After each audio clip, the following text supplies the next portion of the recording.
ए परिवार के आदिवासी कोई जात नहीं होता। आदिवासी आदि माने बहुत पुराना, वासी माने रहने वाला, यानी जब से जल जंगल जमीन पृथ्वी है तब से हम लोग भारत के यहाँ के असली मूल निवासी हैं। एक ऐसा आदिवासी का जननायक, स्वतंत्रता सेनानी, जो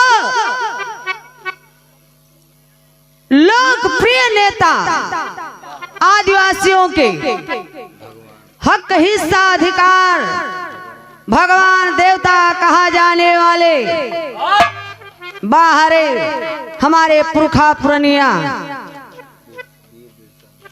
वीर बिरसा मुंडा, वीर एकलव्य, ऐसे ऐसे विद्वान जो इस परिवार में पैदा हुए, लेकिन इतिहास के पन्नों में बाबूजी उसको पलट दिया गया है ताकि न रहे बास न बाजे बांसुरी, क्योंकि इतिहास ही राजनीति की जननी होती है।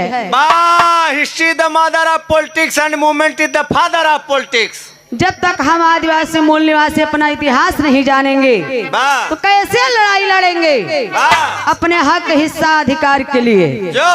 अभी यही दुई बिस्सा अगर दादा के नाये निकल जाए ना तो खसरा खतौनी लेके धई तहसील जिला पे लेके दौड़े लगब। यहाँ पूरा देश निकल गया, बा कुछ नहीं करत हन, दारू पी पी सोवत हन। ए बाबू तो जानने की जरूरत है कि हमारा राजपाट शासन सत्ता क्या है, ऐसे ही हम लोग थे नहीं।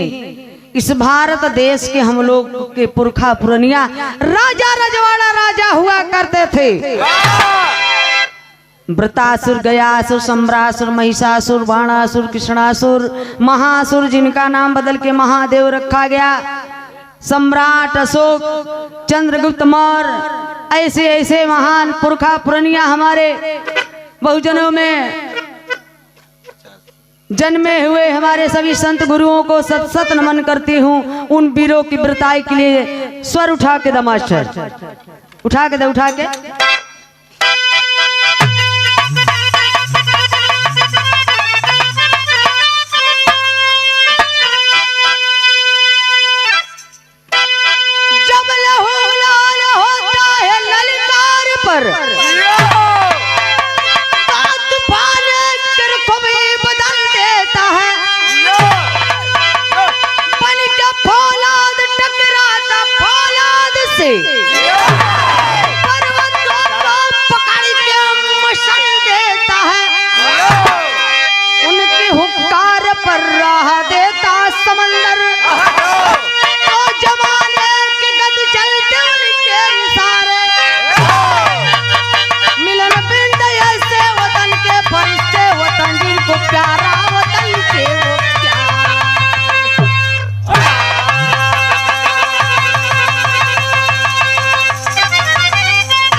जब एक बार लहू लाल होता है तो तूफान का भी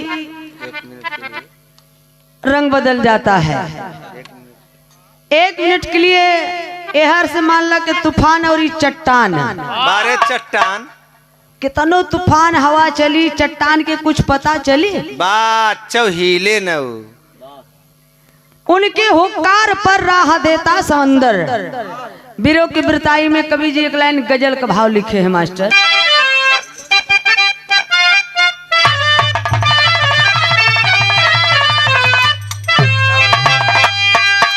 किसी नायक नायिका से कहता है क्या,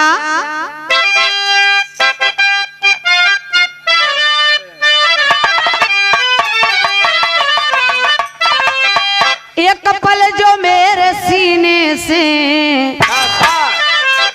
एक पल जो मेरे सीने से ओढ़नी फिसल गई, एक पल जो मेरे सीने से ओढ़नी फिसल गई,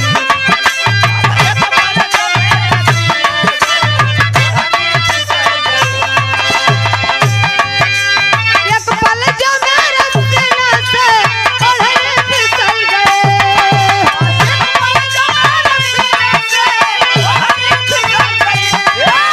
एक पल जो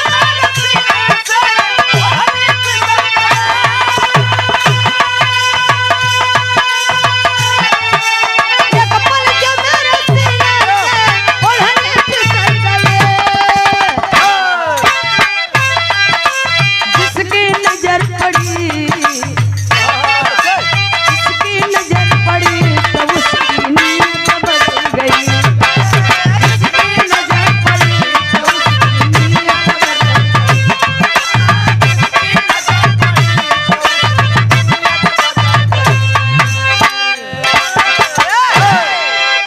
भाव पर कवि जी लिखे हैं क्या?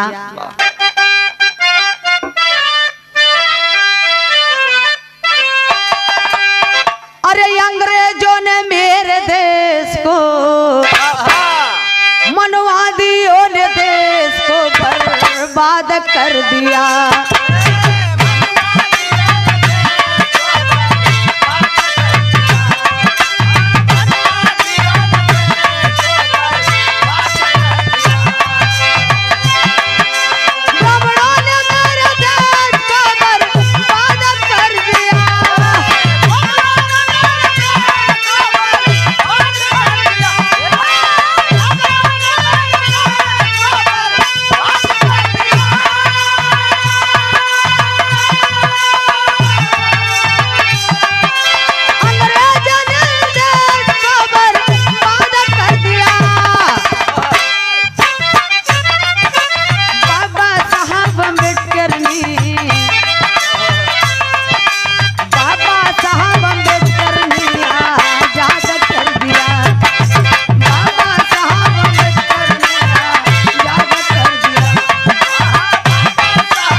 देश में बाहर वीर बिरसा मुंडा जो कि झारखंड बिहार के रहने वाले, इस आदिवासी परिवार में जन्म लेने वाले,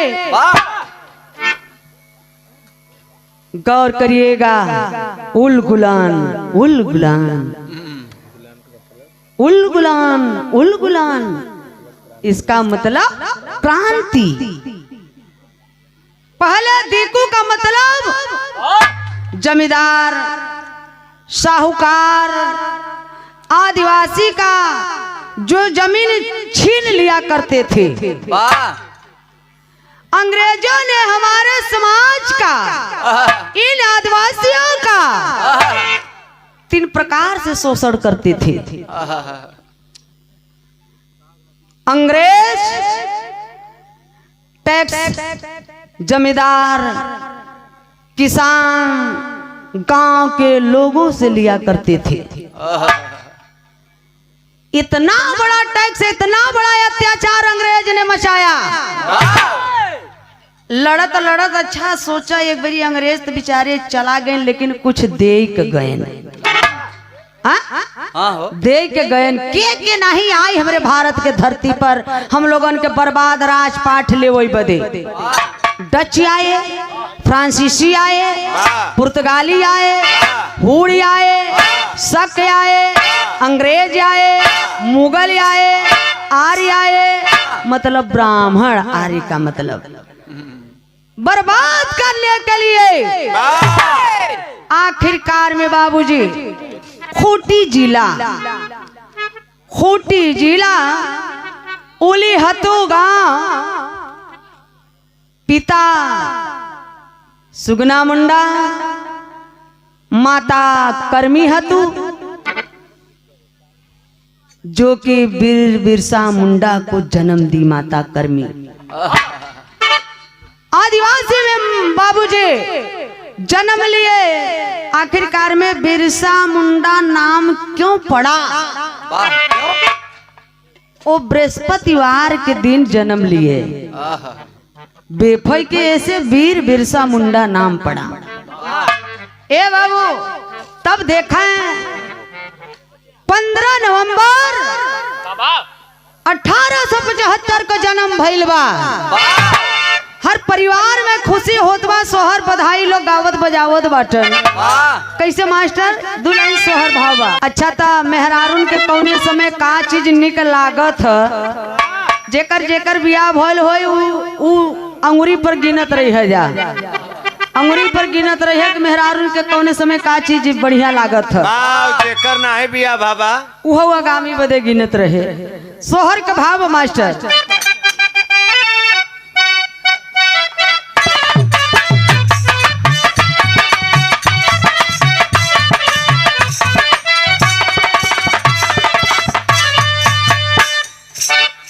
एक मास बीता लैके दूय मास, मोरे ललना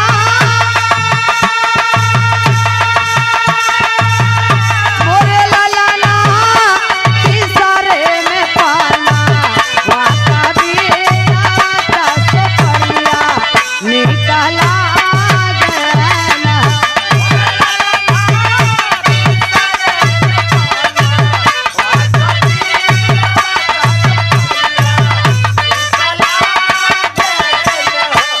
लेकिन कहना बा एक महीना बीती, दूसरा महीना बीती, तीसरे में पनवा का बिड़वा तब सपड़िया निकला गए। मेहरारू सुपारी खई है, माटी खई है, चूल्हा पोती है, ओकर सोन है, सोन माटी पुरवा खई है, जोश खई है। ये तो है कैसे इतना एहसास के मेहरारू मेरे पजरवा खात रहे देखे। तब अब कौन महीना लगा? 4 मास बीता लड़की 5 मास, मोरे ललना मोरे ललना छठवे में दहिया पिया रायल का मछलिया निकला गया।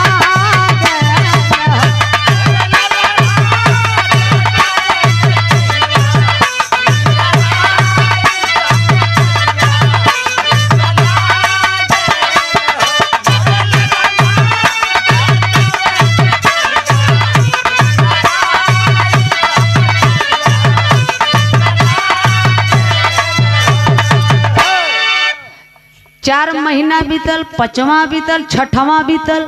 6वें में दहिया पेराइल तो मछरिया निकला गए। भाई जौन मेहरारू मुर्गा मछली खात है तो कहीं के जाना है चला जाता बलहरा से ले तो मछली खाई मन करता। चुनरी बंधा से बिना कांटा वाली लिया है राजा। ये कौन मछली होता? होत वैरायटी है।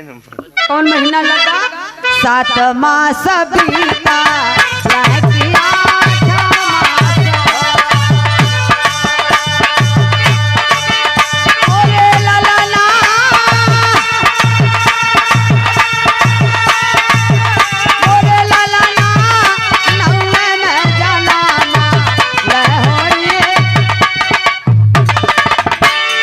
जन्म हो गए। बात देखा वीर बिरसा मुंडा आने से बरिया रही है।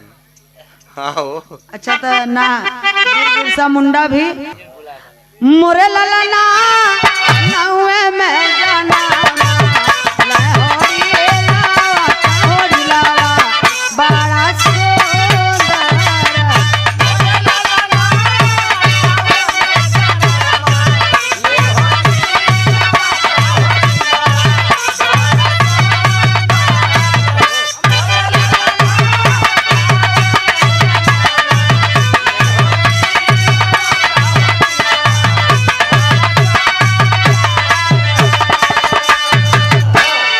अच्छा तो बड़ी तरह तरह के सोहर गीत होत। चिकन चिकन चिकन बा हिजड़ा ऐसे गावत है। साधन चला के नाच के तो लोगन की चूतिया समझ में आते हम हिजड़ा है का? बात 2 मिनट लिए बन जाए हमने चल दे बह खचहा। बजाओ बजाओ बजा ऐसे ना दे यार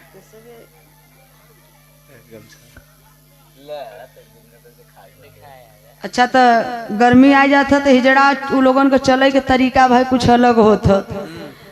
अच्छा तो घाम उम करी तब ऐसे दुपट्टा लेके चले कहीं के का हो मलकार भाई डीजे मस्त है। और जब ठंडी आ जाता तब कैसे गमछुआ लेके चलत थे? बाजार है नाती बजा।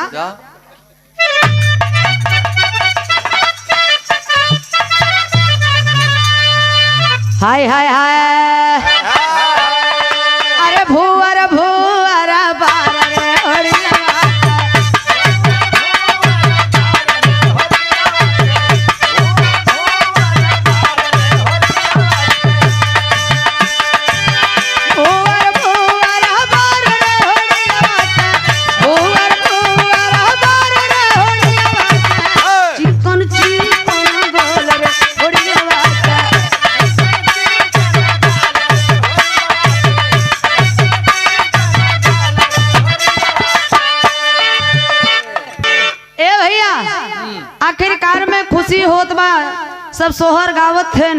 माई बहिनी लोग धीरे धीरे धीरे धीरे समय बीतत गया। जब कुछ सयान भइलन ह वाह वीर बिरसा मुंडा, वाह वाह जब बिरसा मुंडा जब सयान भइलन तब देखा सबके खुशी होत ह। वाह जब सयान भइलन बिरसा मुंडा बचपन से ही बड़ा नटखट रहे। वाह कैसन रहे काम करे का एक उनकर बहुत प्रिय चीज रहा, वाह का रहा बांसुरी बजावे। आहा, बांसुरी के बहुत शौकीन। वाह अब गाय गोरू चरावे ऐसे जंगल में, जंगले में जब गोरू लेके जाए तेहर अगर धान गेहूं बोआ रहे तो वो बेचारू करे का के पेड़े पर चढ़ी के बांसुरी बजावे मस्ती कराए और यहर गाय गोरू नुकसान करे। वाह नुकसान करे तो जेकर चरे तो उल जाए भैया बिरसा मुंडा के माई और बाहू से कहे सुगना मुंडा से। वाह बिरसा मुंडा का माई कर्मी हाथों से शिकायत कराए। आहा, कहा ये ए तो हाँ लड़का जहाँ था गाय लेकर केवल बांसुरी बजावत था, हाँ अब कुल हमरन का धान गेहूं चराई लेत बा, वाह बड़ी नुकसान करवावत बा। आखिरकार में माई बाबू एकदम बिरसा मुंडा से परेशान होई का उनके भेज दिहन उनकरे मामा के यहाँ। वाह मामा के ही भेज दिहन कौने जगह सलगा में, आहा, जो कि सलगा एक क्षेत्र है आयु भातु गांव। आयु भातु गांव सलगा एक क्षेत्र है। उस सलगा के विद्यालय में जब मामा के ही अपने गए न बिरसा मुंडा तो वहाँ 2 साल पढ़ाई कैलन। 2 साल पढ़ाई किए और पढ़ाई में इतना तेज रहे, इतना जानकार रहे कि वो सलगा विद्यालय के संचालक महोदय जी जयपाल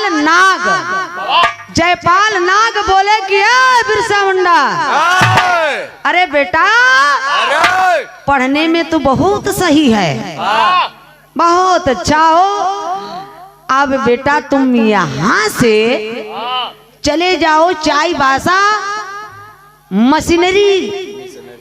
मिशनरी स्कूल में पढ़ो।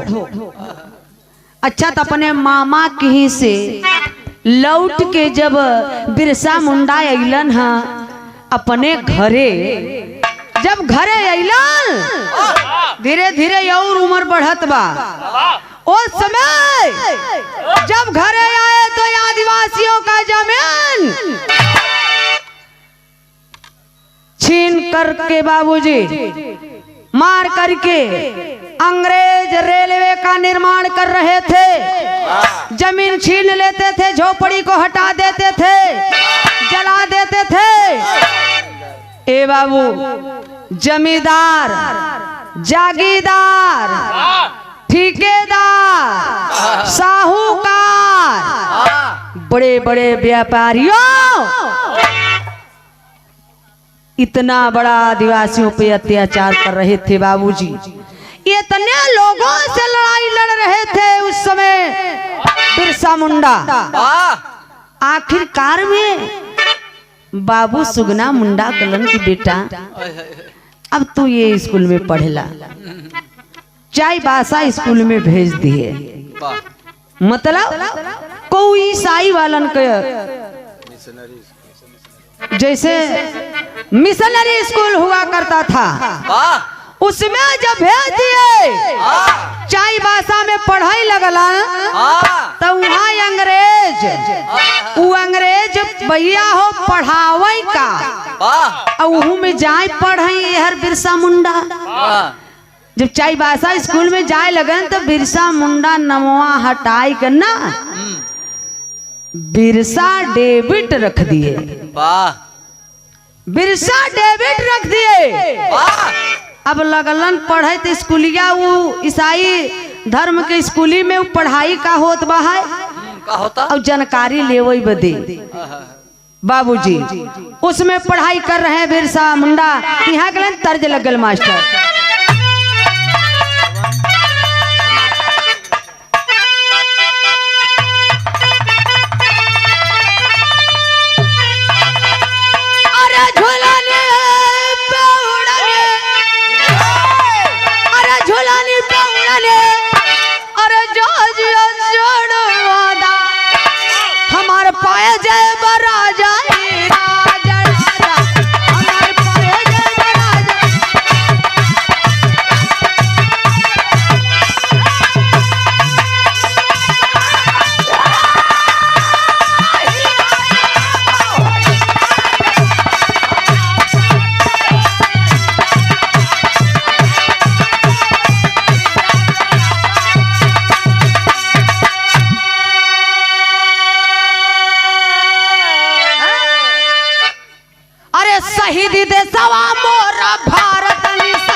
मुंडा के वहीले गियनावा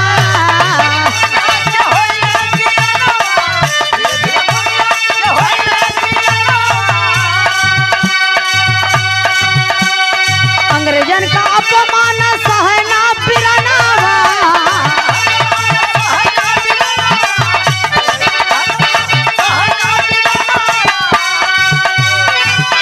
अरे कौन भिला जतियन के केहू न पहचाने शहीद रे सवा मोर भारत निशान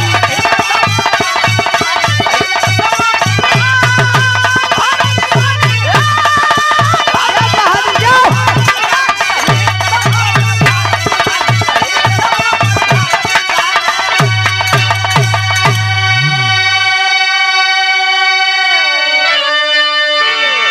ए बाबू उस समय चाई भाषा ईसाई के स्कूल में बिरसा मुंडा पढ़त बाटन अरे वाह और इतना बड़ा अत्याचार हमारे आदिवासियों पे ब्रिटिश सरकार जमींदार वाह ठेकेदार बड़े व्यवसायी आदिवासियों का जमीन हड़प रहे थे उस समय। इतना ही नहीं अंग्रेजी हुकूमत जागीरदार सेठ साहूकार ब्राह्मणवाद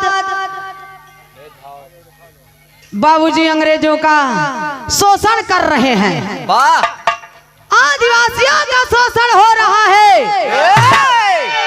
इतने ना टैक्स देवे के पड़े कवन कवन आज बर्थडे जैसे मनावत है ना बात एक टैक्स दे की परत आदिवासी के घरे अगर बर्थडे मनाए ओकर टैक्स लें ब्याह पड़े ओकर टैक्स लें क्यों मर जाए तेरही होई ओकर टैक्स लें। इतना तक कि अगर सरकारी अधिकारी के ऊपर और जमींदार के ऊपर अगर कौनो मुकदमा हो जा तो उसका खर्च टैक्स आदिवासियों को देना पड़ता था। उस समय आदिवासी नौकर हुआ करते थे। पालकी बनावे पालकी में बैठा के यात्रा करवावे। इन जमींदार साहूकार अंग्रेज मनवादी ब्राह्मणवादी ए बाबू इन लोगों का नौकर हुआ करते थे। लेकिन उस समय बाबूजी धीरे धीरे जानकारी ले बदे केवल के अंग्रेजन के हम कैसे मारब। अब ईसाई के स्कूल में पढ़त बाटे ना उनके वहां पढ़ावा काका जात बा बीर बिरसा मुंडा के एक लाइन तर्ज लगल मास्टर।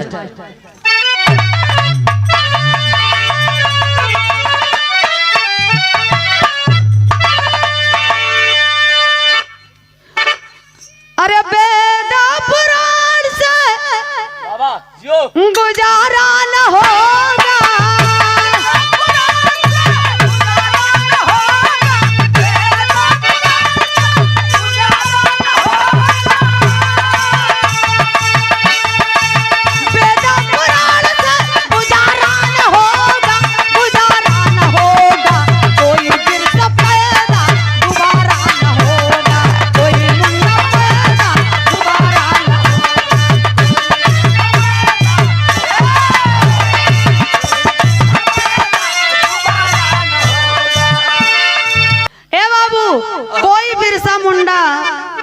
पैदा दोबारा न होगा।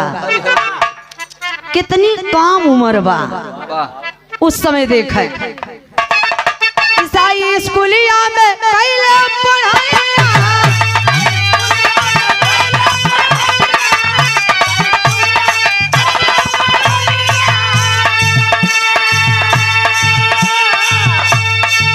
डॉक्टर ना छोटा रहा निरदैया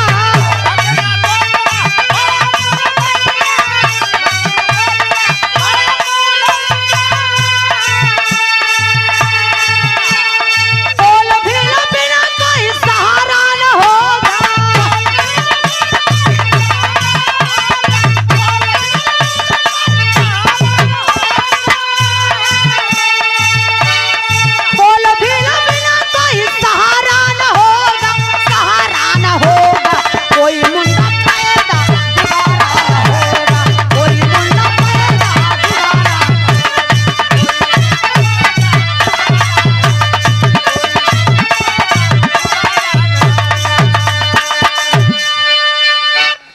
बाबू,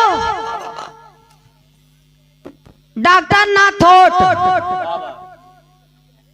जो उस ईसाई धर्म विद्यालय का इंचार्ज था, वो कह रहा है कि बिरसा ईसाई धर्म स्वीकार कर लो वाह और मेरी बात मानो, मेरी बात मान लो, वाह तुमको राजा बना देंगे। वाह अरे आदिवासी धोखेबाज लोग हैं, वाह उन लोगों के साथ मत रहो, ये आदिवासी संस्कृति को मिटाओ, वाह इन्हन का जगह जमीन जौन बात सब छीनो, राजा बन जाओगे तुम, जंगल काट के जौन रहते हैं सब वहां से मार के भगाओ, तुम राजा बन जाओगे, राजा मान जाओ। धीरे धीरे इतना यातना सहते सहते सहते सहते ओ ईसाई स्कूल में बिरसा मुंडा 4 साल तक पढ़े, वाह जानकारी लिए 4 साल तक पढ़े। अरे वाह एक दिन अपने संचालक महोदय कमीना निर्दयी डॉक्टर नाथोट के ऊपर डांट के बोले, बिरसा मुंडा बोले क्या? अरे कमीना, हरामजादा, तू आदिवासियों का संस्कृति मिटाएगा, वाह राजपाट लेगा, वाह जमीन हड़पोगे, वाह ऐसा अब हमसे नहीं होगा, आय हाय। हम नहीं करेंगे। जो तुम लोग हड़प रहे हो ना, हाँ हम इन अपने आदिवासियों का जगह जमीन सब कुछ मान सम्मान बचाएंगे, दिलाने का काम करेंगे। वाह वाह वाह बाहर है आदिवासियों का जननायक, स्वतंत्रता सेनानी, वाह बाहर है वीर बिरसा मुंडा। एकदम उग्रता जग गई दिल में कि हम इन कमीनों को भगा के ही रहेंगे। जितने साहूकार हैं, ठेकेदार हैं, जमींदार हैं, अंग्रेज हैं, ब्राह्मणवाद हैं, जितना भी टैक्स जो भी अत्याचार आदिवासियों पे हो रहा है, अब हम बर्दाश्त नहीं करेंगे। तो उस समय अपने आदिवासियों को समझा रहे हैं वाह और आदिवासी उस समय एक गीत को गाते थे, भद्र मिर्जापुर में आज भी गाते हैं। आय हाय।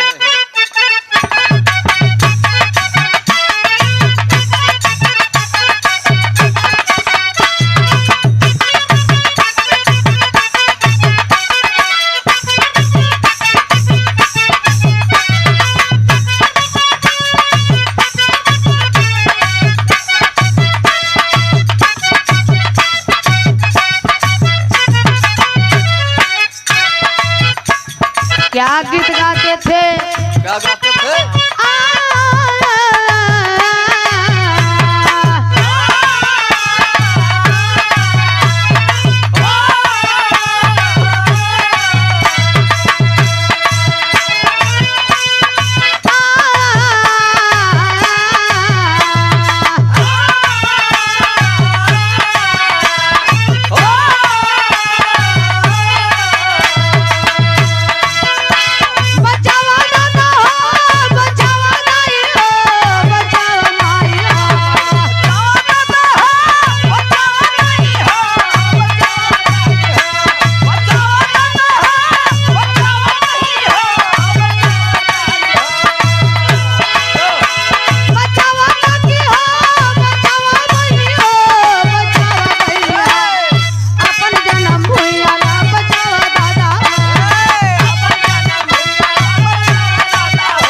लेकिन ये बिरहा से ही हट के बहा है भाई। बिरहा वाले शायद कोशिश करें तो हो जाए, लेकिन इसका ये बिरहा से हट के बा। बचावा दादा हो, बचावा दाई हो, बचावा बहनी हो, बचावा दादा हो, बचावा दाई हो, बचावा बहनी हो, बचावा दादा हो, बचावा बहनी हो, बचावा दाई हो, बचावा काकी हो, बचावा बहनी हो,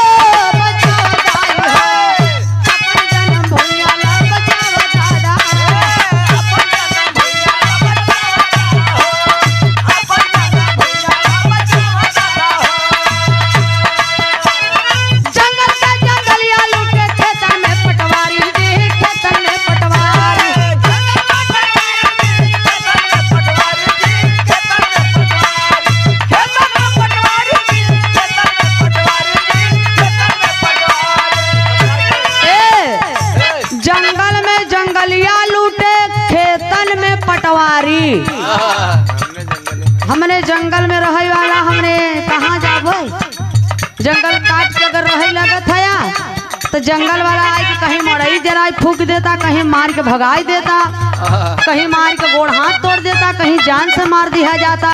तो ऐसा ऐसा हम लोगों के साथ हो रहा है। जंगल में जंगलिया लूटे, खेतन में पटवारी आई के पटवारी जी ना पई लगत है। बाबू साहब यहाँ पंडित जी का 5 बीघा खास बा। जंगल में जंगलिया लूटे, खेतन में पटवारी और के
आखिरकार में डॉक्टर नाथोट से स्कूल में से झगड़ा करके बोले बिरसा मुंडा कि मैं तेरी गुलामी कबूल नहीं करूंगा, मैं अपना आदिवासी संस्कृति नहीं मिटाऊंगा, अपना जगह जमीन नहीं कब्जा करने दूंगा।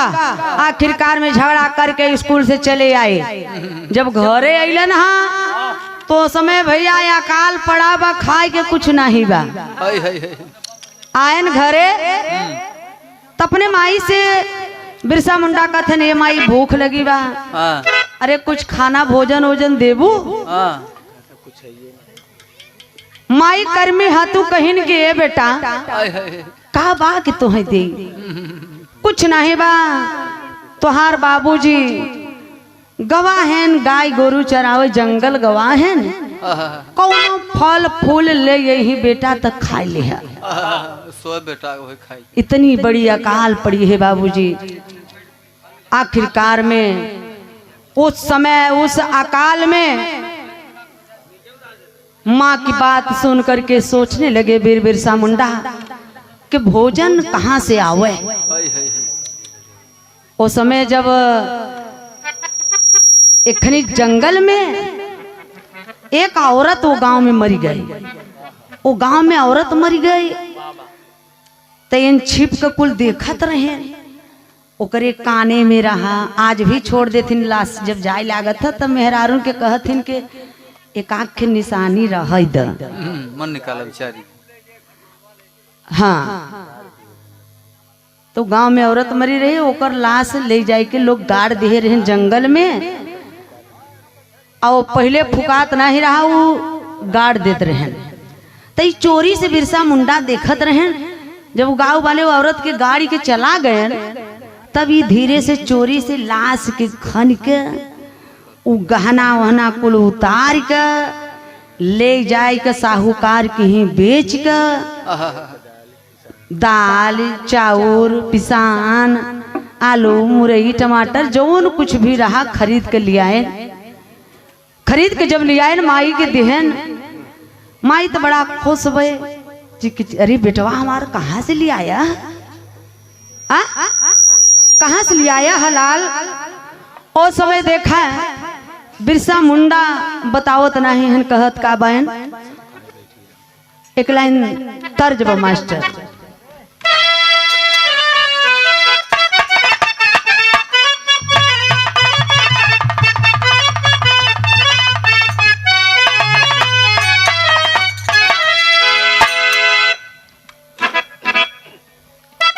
कोनो प्रेमी प्रेम का कहत बा, मन का रसीलावट पलाड़ा से अरे कुछ दी जवानी राजा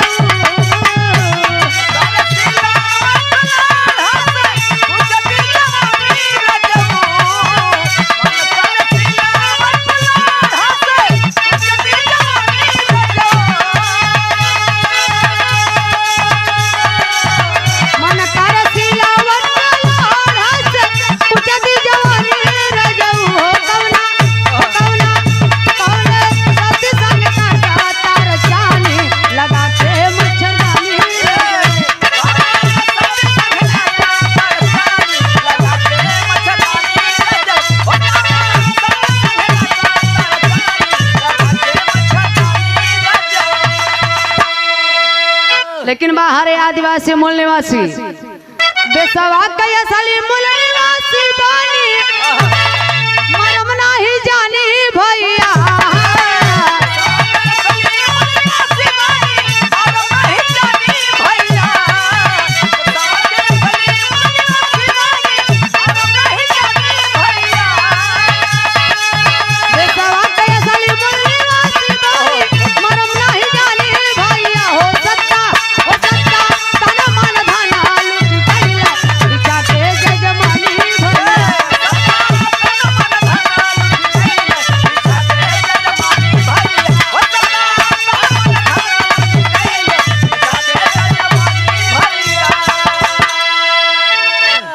सत्ता तन मन धन लुट गई बिछा के जजमानी भैया जजमानी जजमानत है ब्राह्मण को दे बहिनी दे माई दे काकी दे भौजी देव देव देव देव देवता हो गए हमार तोहार पुरखा पुरनिया राजा रजवाड़ा दान दिए दानो हो गए इसलिए ब्राह्मण का धन है सिर्फ भिक्षा राजा भिखारी हो गया भिखारी राजा हो गया जजमानी में हमार समाज अंधविश्वास में फंसा हुआ है कथा सुनत हूँ बहुत माई बहिनी हरे जाय का आदमी के संगे गांठ जोड़ के कथा माने हिंदी के शब्द कोश जाय के पढ़वा लिहू जा कथा मतलब काल्पनिक कहानी नकली कथा सुनाई के असली रुपया ले और हमारे तोहरे पैसा जुटाई के सबके सुतही दे नकली कथा सुनबू जा आचार्य से पैसा छोड़ के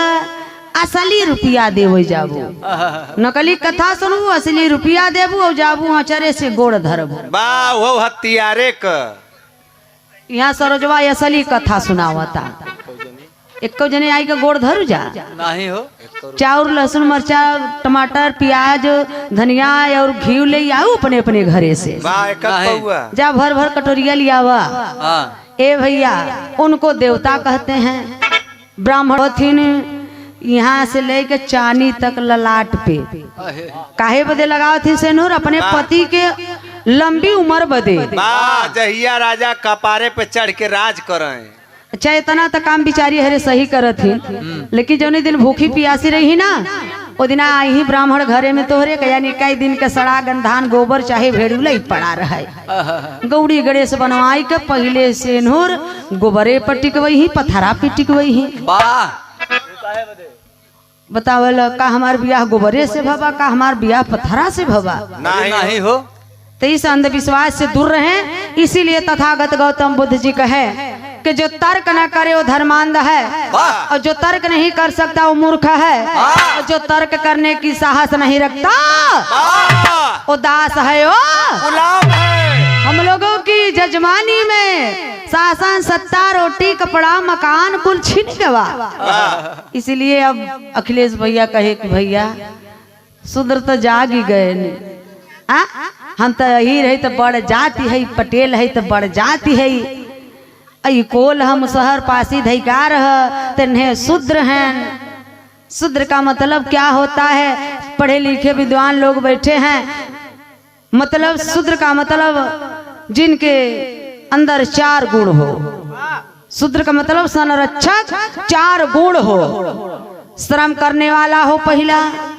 दूसरा उदारवादी हो तीसरा दयालु हो चौथा वह सेवा किसी का कर सके किसका मतलब ब्राह्मण का जो सेवा कर सके वही शूद्र है इसलिए अखिलेश भैया कार्यालय पे लिखवा दिए कि गर्व से कहो हम शूद्र हैं मनुस्मृति में लिखा बा अहिर गड़ारम शूद्र चमारम बिना गुनाहम पंचपनाहम अहिर गड़ारम शूद्र चमारम बिना गुनाहम पंचपनाहम अहिर गड़रिया चमार मुसहर पासी धोबी धैकार शर्मा वर्मा पटेल बेंद मुमियार मुसहर कोल भील आदिवासी जितने 85 मूल निवासी हैं सभी लोग शूद्र हैं अब इन शूद्रों को सवेरे सवेरे 5 जूता मारे चाहे बिना गुनाह कर वो नाश्ता के रूप में और बाबा साहब न पैदा होते तो 5 जूता भैया हर 5 जूता रोज सवेरे सवेरे मरात 5 जूता तो हम मरा तू 5 जूता न हो मराते मौलिक अधिकार मिला, वाह भाषण देने का अधिकार, वाह। चुनाव लड़ने का अधिकार, वाह। वोट डालने का अधिकार, धन दौलत रखने का अधिकार, वाह। बढ़िया बढ़िया कपड़ा पहनने का अधिकार, अच्छा अच्छा भोजन खाने का अधिकार, बिरहा गाने का अधिकार। दारू पीने का अधिकार। वाह, ई कौन संविधान में लिखा बरे तय मनुस्मृति लागू करबे है का मोहन भागवत वाला मराबो अरे यार बाबा साहब जला दिए मनुस्मृति को। आज हम लोग कह रहे हैं कि मेरा संविधान खतरे में है। एक अंबेडकर ने संविधान लिख दिया और इतने अंबेडकर एक संविधान नहीं बचा पा रहे हैं। वाह, हम लोगों को चुल्लू भर नहीं चम्मच भर पानी डूब के मर जाना चाहिए। 10 साले हंस। मर जाना चाहिए। ऐसे लोगों को शर्म आनी चाहिए कि हम कह रहे हैं संविधान खतरे में है। आज आपके जेब में जो पेन है, वाह आपके जेब में जो पेन है वो बाबा साहब की देन है। आपके पास जो दौलत है बाबा साहब के बदौलत है। आपके जीवन में जो शांति है वो बाबा साहब की क्रांति है। धन्य है बाबा साहब, जो कुछ भी मिला है ये संविधान से बाबा साहब को जैसे मिला है। ए बाबू, आखिरकार में जब साहूकार की ही बेच कर दाल चाउर नमक रोटी जौन भी ले आए, बिरसा मुंडा उनकर माई बनाई दीन। जब खाई बैठ गए तो जवन लसिया में से गहनवा लियावत रहे बिरसा मुंडा, वो समय एक आदमी छिप के देखत रहा। वाह। और जैसे भोजन बाबू माई बिरसा मुंडा मोहे में डाले जात बाटन, वैसे वो बेचारा दौड़ा चला आया। कहता खबरदार, रुकिए रुकिए रुकिए, अभी भोजन मत करिए। तो हाँ लड़का कैसन बा? लाश गाड़ी रही, लाश का गहना उतार के वही पैसा है ले गए न, बेच के वही सामान ले आए न। इतना घिनौना काम कर रहा है आपका बेटा। वही उसी वक्त पिता सुगना मुंडा माई कर्मी हाथू क्रोध में हो गए। बिरसा मुंडा को डांट कर भगा दिए। भाग जाओ, इतना घिनौना काम कर रहे हो, आज से घर कभी मत आना, तुम भाग जाओ। चले गए भाग करके जंगल में चले गए। वही जंगल में बैठ के लगे सोचे और वही तपस्या करत बाटन। तपस्या कर रहे हैं। उस समय आदिवासियों का देवता सिंह बोगा जब आते हैं तो आशीर्वाद देते हैं। कहते हैं क्या बेटा, अब आदिवासियों का नेता तू बनेगा, जननायक होगा, लोकप्रिय हो, तुमको नेता बनाया जाएगा, तुमको आशीर्वाद मैं दे रहा हूँ। इतना आशीर्वाद दिए बिरसा मुंडा को कि उन्हीं दिन से सब भगवान भगवान कहे लागे। और काहे कहे लागे? कौनो केहू के कौनो रोग हो जाए, ऐसे मोहे से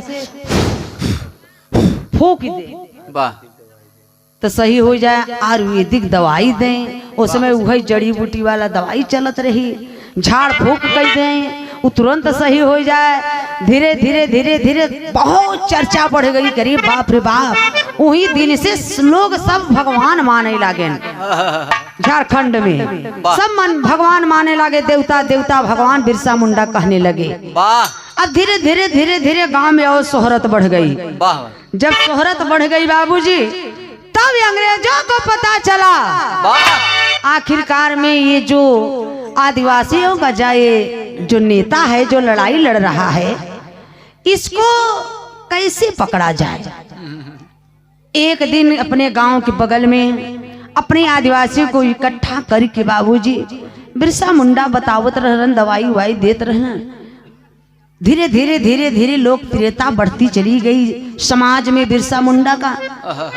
उस समय अंग्रेज कमीना बाबूजी वो गांव में चोरी से आते हैं और बिरसा मुंडा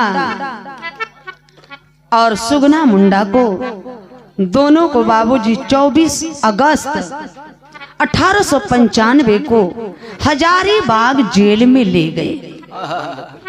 हजारीबाग जेल में जब बंद कर दिए 2 साल के लिए, सुगना मुंडा यो बिरसा मुंडा बाप बेटवन की जब बंद कर दिलन बाबूजी, उस समय सब आदिवासी सब लोगों में बाबूजी मातम छाए हुआ। इतनी खबरिया जब बाबूजी घरवा माई कर्मी हाथू सुनिन कि हमार सैया जेल में चले गईलन 2 साल बदे। धीरे धीरे धीरे समय बीतत गईल बाबूजी। 2 साल के ही अंदर वो जेल में ही बाबूजी सुगना मुंडा ये दुनिया छोड़ के चली गईलन। जब जेल में सुगना मुंडा ये दुनिया छोड़ के चली गईलन, उसमें देखे कर्मी हाथू बिरसा मुंडा का माई जब सैया का खबर सुनिन कि सैया हमार जेलिए में चला गईलन, ये दुनिया छोड़ के चला गईलन, उसमें रोई रोई के ऊपर वाले के दोष देते हैं कि हम सैया के करे सहारी रहो। का रोवत हैं कहत हैं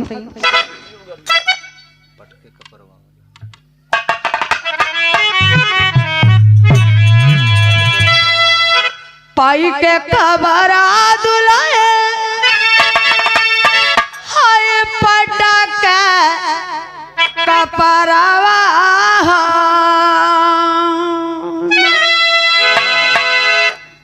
ये विधना गजब गिरावाला बजरावा।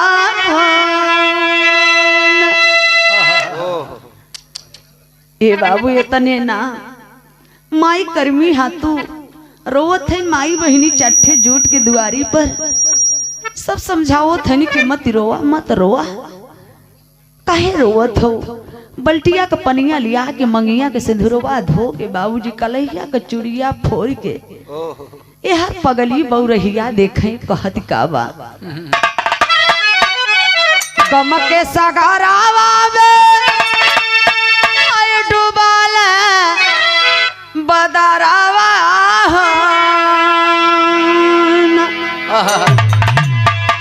विधाना डूबी गईल मानी का सिंदूरवा, विधाना डूबी गईल मानी का सिंदूरवा, विधाना डूबी गईल मानी का सिंदूरवा, विधाना डूबी गईल मानी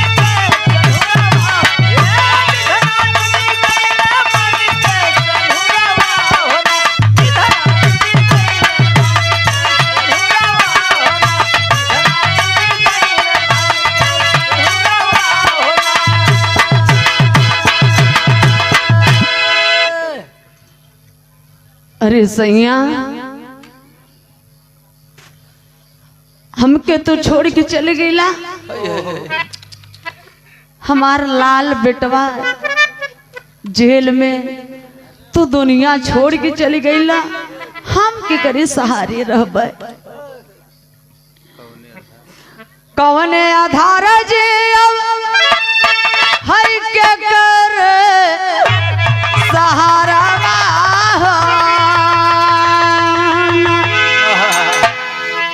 विधना चार ओरिया ललचला अनहरवा, विधना चार ओरिया ललचला अनहरवा, विधना चार ओरिया ललचला अनहरवा, विधना चार ओरिया ललचला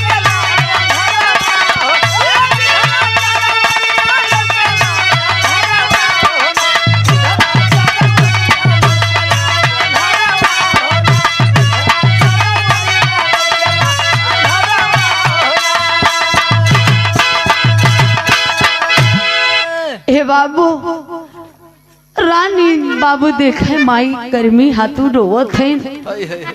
और यह बिरसा मुंडा जेल में बाटन, पिता सुगना मुंडा दुनिया छोड़ के चल गई। जब बिरसा मुंडा जेल में बाटन उस समय आदिवासियों के लिए सोचना बेबस पड़ जा रहा है कि हम लोगों के नेता जेल में है और लोगों के अंदर लोकप्रियता बढ़ती चली गई। करी यार, आज बिरसा मुंडा जेल में है, हम लोगों का नेता जेल में है, तो हम लोगों के लिए, हमारा समाज के लिए, इन मूल निवासी आदिवासी इस देश के लिए। और लोकप्रियता जब बढ़ती चली गई, 2 साल के बाद रिहा होते हैं। बिरसा मुंडा जब छूटे हैं जेल से, घर पे जब आए हैं और लोगों में हाहाकार मच गया और लोग साथ देने लगे बिरसा मुंडा का कि हमारे बिरसा मुंडा जैसा नेता, इनके जैसा भगवान कोई नहीं है। तब इतने ना सरदार आंदोलन के लोग जा करके बिरसा मुंडा से मिल गए। बिरसा मुंडा में जा करके शामिल हो गए सरदार आंदोलन के लोग। और जो सरदार आंदोलन के लोग थे, वो लोग गर्म स्वभाव के थे, और जो बिरसा मुंडा के लोग थे वो नरम शांत स्वभाव के थे। आज भी देख ले आदिवासी कितना शांत स्वभाव की रहती, वो चीज खून में है हम लोगों के। आदिवासी के लोग शांत स्वभाव नरम दल के लोग थे। ए बाबू, तब जब मिल गए हैं तब आगे होता है क्या? इन आदिवासियों के नेता करते हैं क्या बिरसा मुंडा टेरी के भाव।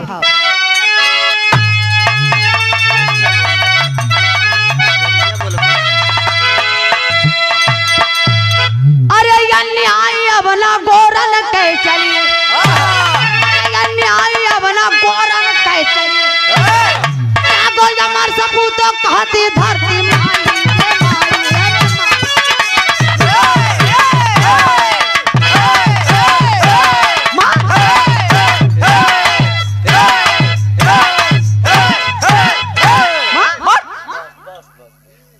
मारत सही बा, लेकिन कहीं कहीं छुछिया मार देता। ऐसे बेचारा अपने घर में मारत है। हाँ, इस बड़का भैया पूरा करत। ए भैया, अन्याय अब ना गौरन के चली। कैसे चली?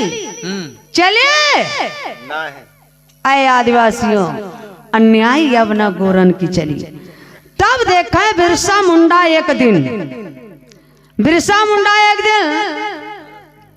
1899 में पागुड़ा पर्वत पर बैठक करे।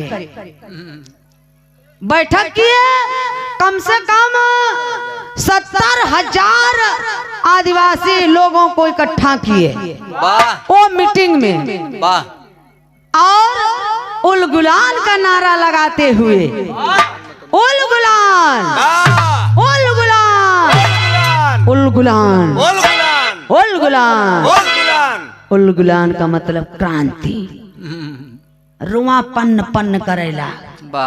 अरे बाप रे बाप, जब 70,000 लोगों को इकट्ठा किए, बिरसा मुंडा समझा रहे हैं, एक तरफ लाल झंडा, एक तरफ सफेद झंडा। आए मूल निवासियों, बोलो आदिवासियों, कौन सा झंडा काटे? अगर सफेद झंडा काटते हैं तो सफेद झंडा अगर काटते हैं तो शांति के मार्ग पे जाएंगे। अगर लाल झंडा काटते हैं तो क्रांति उग्रता की ओर जाएंगे। तो आए आदिवासियों, बोलो कौन झंडा काटो, लाल या सफेद? आवाज आने लगा, उलगुलान उलगुलान, लाल झंडा। लाल झंडा जब बोल दिए आदिवासी मूल निवासी, तब उग्रता की ओर चल पड़े वीर बिरसा मुंडा। जब चल पड़े, तब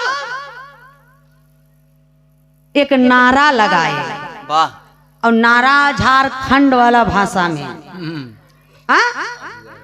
अब हुआ राज एते जाना, महारानी राज टुंडू जाना। मतलब के रानी का राज, विक्टोरिया रानी का राज जाएगा और आदिवासियों का राज आएगा। यही नारा लगाते हैं और लड़ाई लड़ते हैं। और उस समय जब उग्रता की ओर चल पड़े बिरसा मुंडा, तो समय भैया 500 रुपया बहुत बढ़िया, बहुत समझ लो उस समय वो 500 रुपया वाला ना, ये समय समझ लो 5 करोड़ के बराबर 500 रुपया इनाम रख दिया गया। अंग्रेज 500 रुपया, ब्राह्मणवाद, साहूकार, ठेकेदार, जमींदार सब लोग मिलकर के बिरसा मुंडा को ऊपर इनाम रख दिए 500 रुपया कि जाओ पकड़ के हमें देगा बिरसा मुंडा को, जिंदा या मुर्दा, और पता बताएगा तो उसको 500 रुपया इनाम दिया जाएगा।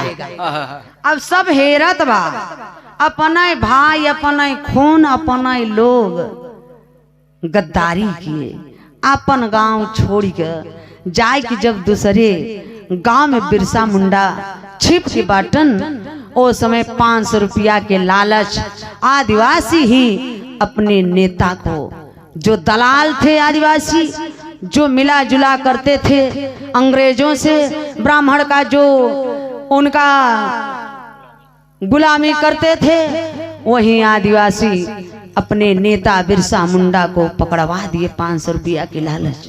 जब पकड़वा दिए बाबूजी, तब ये हर जेल में गए। जब फिर जेल में गए बिरसा मुंडा, तो उस समय बाबूजी भइल का, कवि जी आगे भाव लिखे।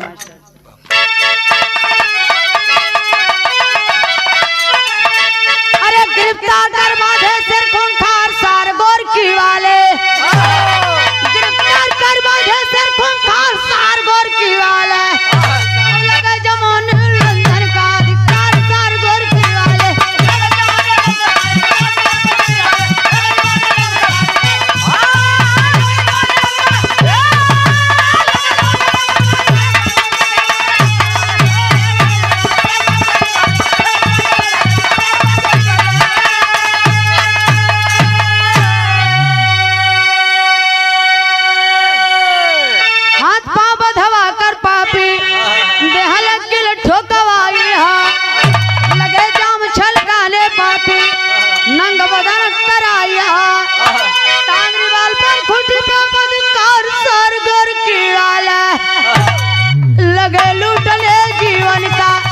भंडार सार गोरकी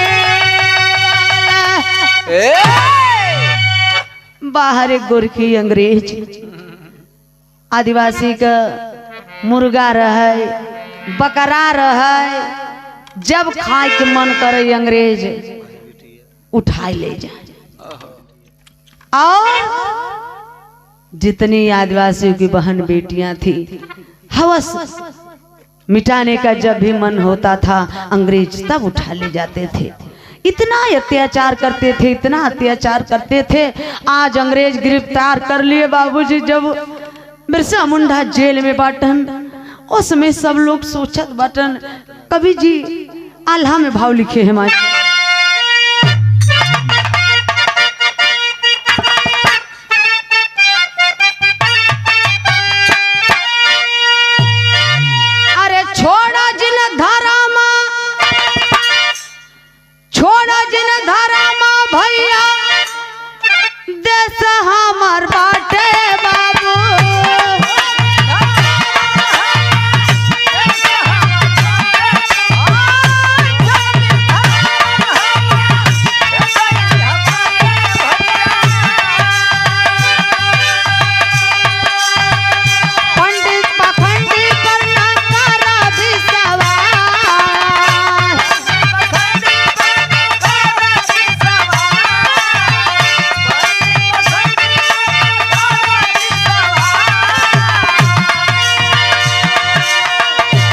अपनी संस्कृति, आदिवासी मूल्यवासी अपनी संस्कृति, अपना धर्म इसीलिए तथागत गौतम बुद्ध जी पूरे विश्व में चल करके पैदल मानवता का संदेश दिए।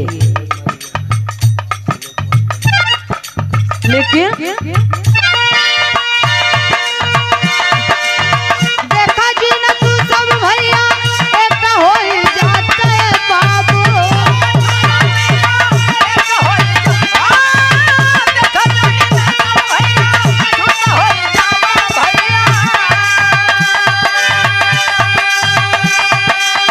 हक हिस्सा अधिकार हो जा कुर्बान।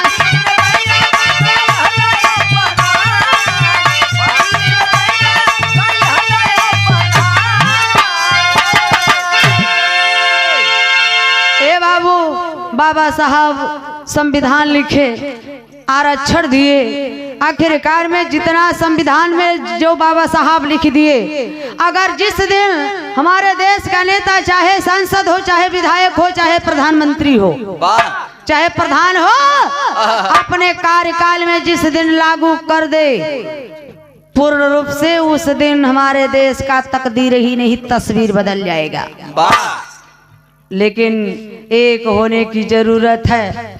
आज भी आदिवासी वही लड़ाई लड़ रहे हैं।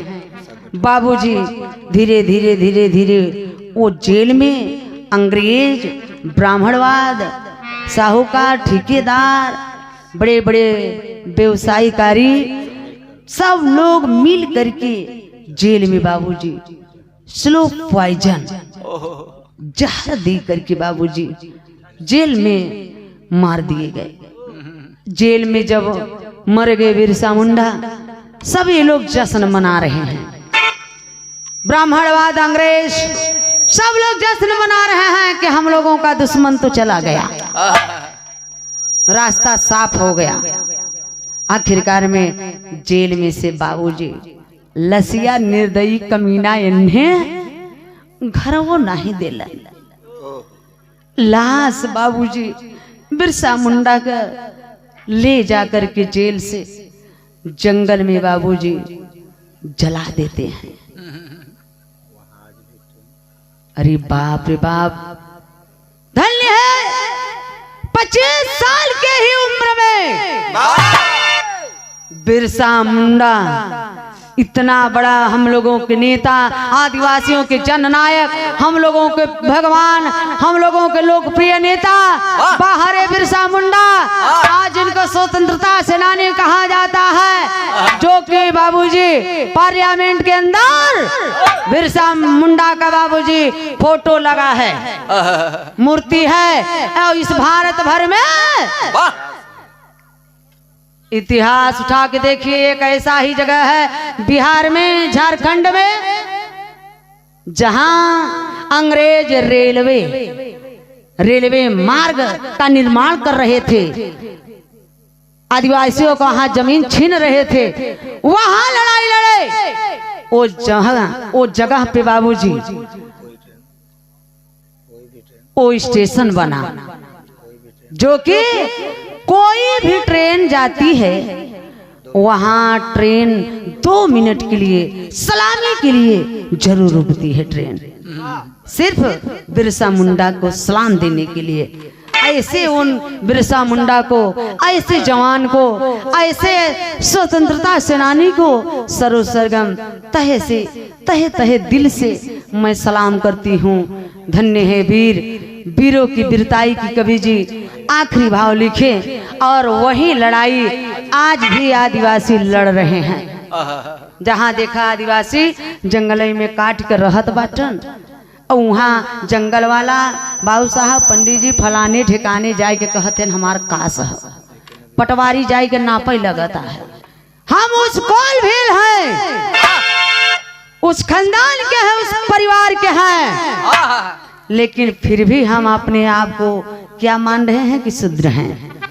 हम भैया हमारी काम ही हो के लेबराना करब ना, वो काम नहीं है। हम लोग राजा के वंशज हैं, राजा। इस दादा बाबा हरे के रजवरिया को लिखा था, के ठकुरिया को लिखा था, रजवाड़ा रहन राजा रहन।